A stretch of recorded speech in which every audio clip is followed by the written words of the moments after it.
Hello, everybody. Welcome back. Today we are having a very international day on the YouTube channel because I wanted to spotlight a number of really wonderful international films that are coming out / have come out that I think you all should put on your watch list, put it on your radar because I think that they will be big ones and big contenders at the Oscars this year, both in the international feature film category and in a few others elsewhere.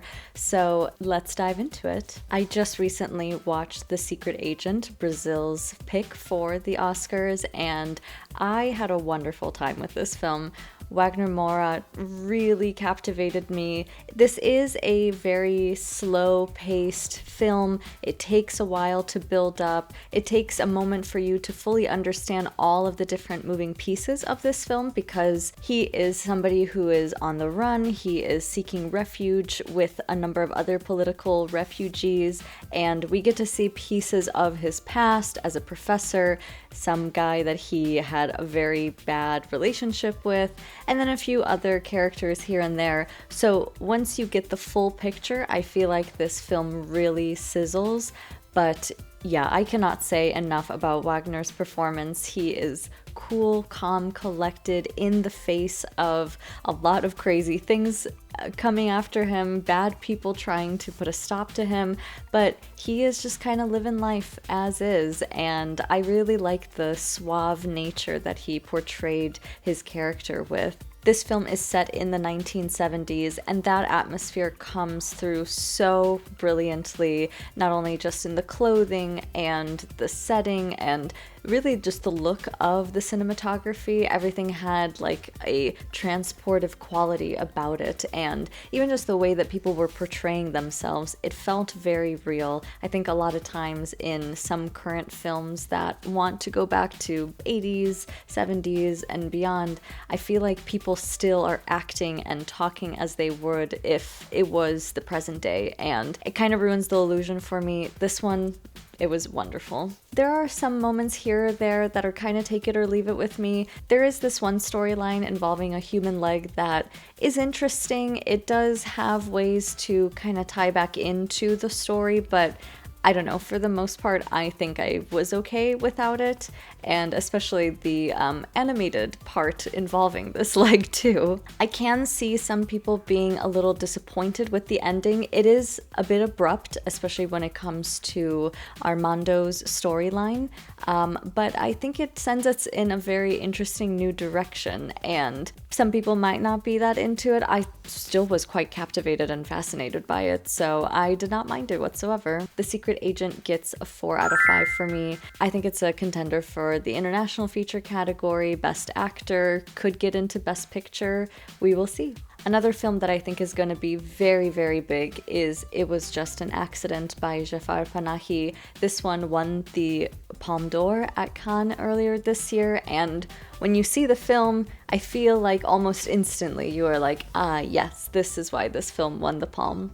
It has such an interesting blend of comedy and horror and just so much darkness that I feel like only Jafar Panahi, who more or less has really lived a very up and down type of life, can portray. And this one is about a mismatched group of people who end up recounting horrible memories of their time being imprisoned and tortured and held captive by this one man who they're not entirely sure if this is the man who has done these horrible things to them in prison or not, but they are like 95% sure, but it's that 5% that they are just like, but what if it isn't him? And so as this group is kind of adding new people, all of whom have been involved with this man, have had awful things done at his expense, it is very interesting to just see, one, the antics that they find themselves in, and there are plenty. I know that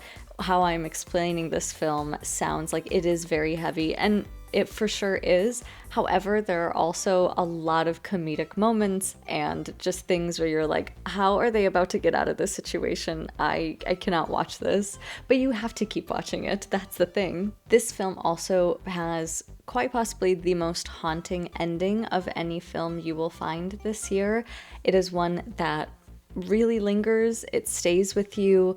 The sounds that you will hear also just kind of send shivers down your spine and give you goosebumps, and I wasn't expecting it. It really kind of caught me off guard, and when it happened, I found myself kind of frozen in time, as a character may also find themselves frozen in time. So it is a great film. It is very, very poignant. This film also got 4 out of 5 stars from me. One film that I was not very hot on is Sirat, another film that premiered at Cannes earlier this year. In this film, a father and son go searching for their missing daughter/sister in the Moroccan desert, where all of these people are gathered for a vibe.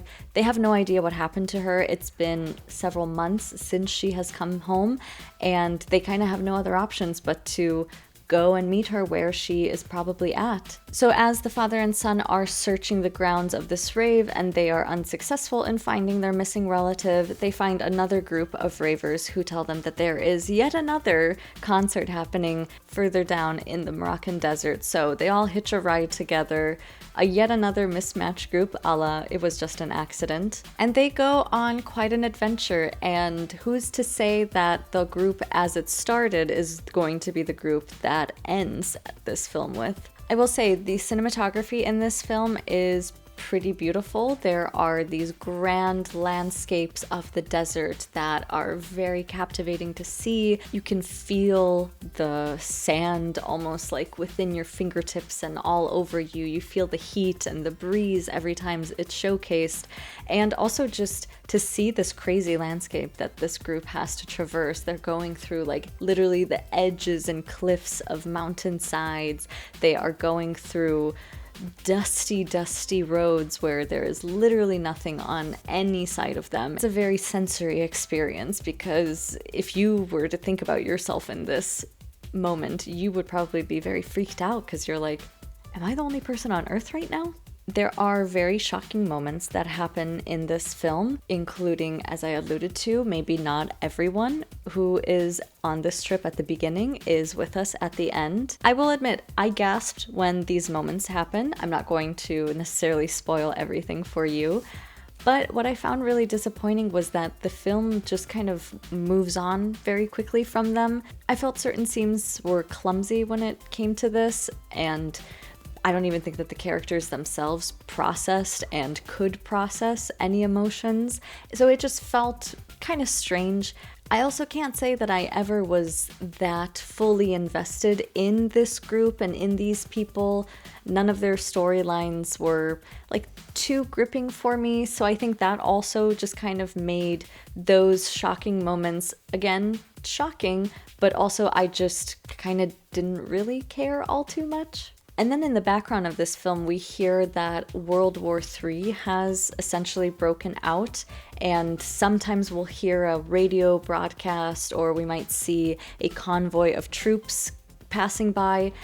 I don't know, I just didn't really understand a whole lot of that inclusion in this. This group was just so isolated from everything that a lot of these extra things just kind of didn't ultimately mean a whole lot. And then in general, the ending of this film also just kind of makes a lot of things very pointless. So I felt this was a very frustrating watch for myself. I ended up giving it 2 out of 5 stars. I know there are some people who really enjoyed this experience. They felt like they were on the ride with these passengers. Just not that one for me. And then finally, I am ending it with Left-Handed Girl. This film is currently streaming on Netflix, and it is such a sweet film. I got to see this one at TIFF, and it was kind of like a last-minute inclusion in my schedule, and I'm so happy that I got to see it. We mainly get to follow 3 women, a little girl, her sister who is a teenager, early 20s, and then their mother. They all are leading different lives, everything is connected with one another, and yet they all hold some type of secret with them. The little girl in this film is so sweet. She is writing with her left hand instead of her right hand, and that is kind of like her devil hand, and so she starts pickpocketing and stealing things from this night market where her mother works at, and the way that she is just horrified by her devil hand is just the cutest and sweetest and most innocent thing. In general, I feel like this film is such a beautiful showcase of childhood innocence and, just all these little fears that are instilled in you because of what somebody older is telling you.